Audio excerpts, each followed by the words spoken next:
President of the United Nations General Assembly, His Excellency Mr. Moses Abelian, Under-Secretary General for General Assembly and Management, Excellencies, Heads of States, Heads of Governments, distinguished delegates, ladies and gentlemen. It is indeed a great honor for me to stand in this august General Assembly Hall among leaders and representatives who represent almost all of humanity. We differ in race, religion, and nationality, yet we gather together today as one human family. We are here first and foremost as fellow human beings, each created equal, endowed with unalienable rights to life, liberty, and the pursuit of happiness. The words of the United Nations Declaration of Independence have inspired democratic movements across continents, including the French Revolution, the Russian Revolution, the Mexican Revolution, the Chinese Revolution, and Indonesia's own struggle and journey to freedom. It also gave birth to the Universal Declaration of Human Rights, adopted by the United Nations in 1948. All men are created equal was the creed that opened the way to unprecedented global prosperity and dignity. And yet, in our own era of scientific and technological triumphs, an era capable of ending hunger, poverty, and environmental ruin, we also continue to face today grave dangers, challenges, and uncertainties. Human folly, fueled by fear, racism, hatred, oppression, and apartheid, threatens our common future. My country knows this pain. For centuries, Indonesians lived under colonial domination, oppression, and slavery. We were treated less than dogs in our own homeland. We Indonesians know what it means to be denied justice and what it means to live in apartheid, to live in poverty, and to be denied equal opportunity. We also knew what solidarity can do.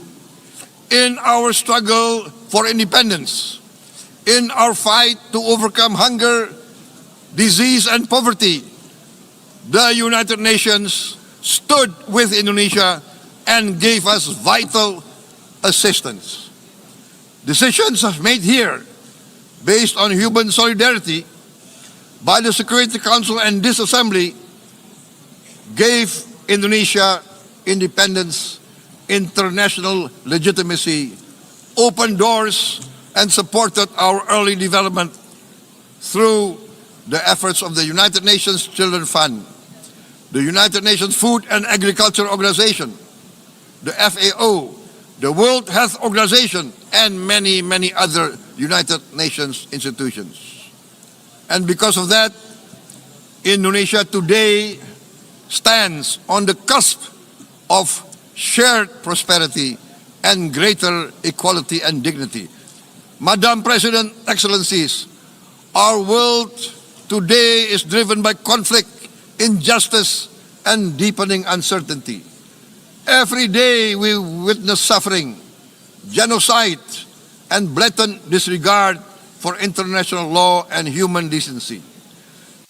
In the face of these challenges, we must not give up. As the United Nations Secretary General said, we cannot give up.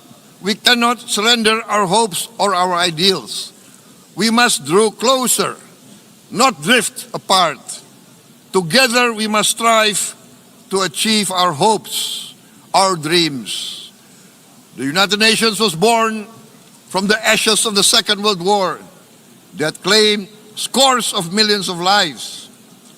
It was created to secure peace, security, justice, and freedom for all. We remain committed to internationalism, to multilateralism, and to every effort that strengthens this great institution. Today, Indonesia is nearer than ever before to meeting the sustainable development goals of ending extreme poverty and hunger. Because years ago, this very chamber chose to listen and uphold social and economic justice. We will never forget. And today, we must never be silent while Palestinians are denied that same justice and legitimacy in this very hall.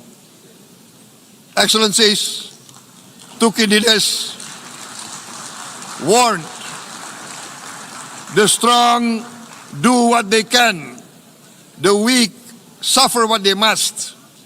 We must reject this doctrine. The United Nations exist to reject this doctrine. We must stand for all, the strong and the weak. Might cannot be right. Right must be right.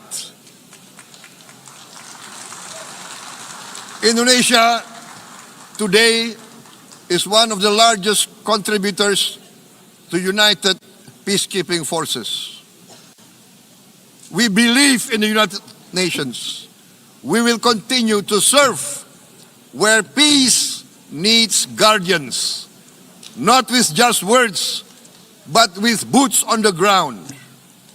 If and when the United Nations Security Council and this great assembly decide Indonesia is prepared to deploy 20,000 or even more of our sons and daughters to help secure peace in Gaza or elsewhere,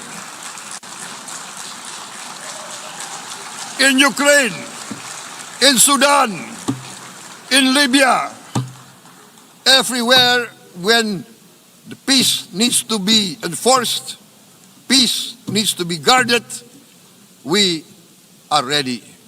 We will take our share of the burden, not only with our sons and daughters, we are also willing to contribute financially to support the great mission to achieve peace by the United Nations.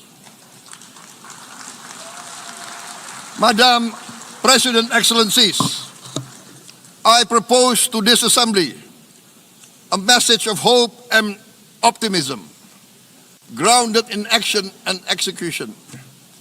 Today, we heard the speech of Madam President, the President of the United Nations General Assembly. Yes, it is true what she said. Without the International Civil Aviation Organization, will we be here today? Will we sit in this great hall? Without the United Nations, we cannot be safe. No country can feel secure. We need the United Nations, and Indonesia will continue to support the United Nations. Even though we still struggle, but we know the world needs a strong United Nations. The world's population is growing. Our planet is under strain. Food, energy, and water insecurity haunt many nations. We choose to answer these challenges directly at home and to help abroad wherever we can. This year, Indonesia recorded the highest rice production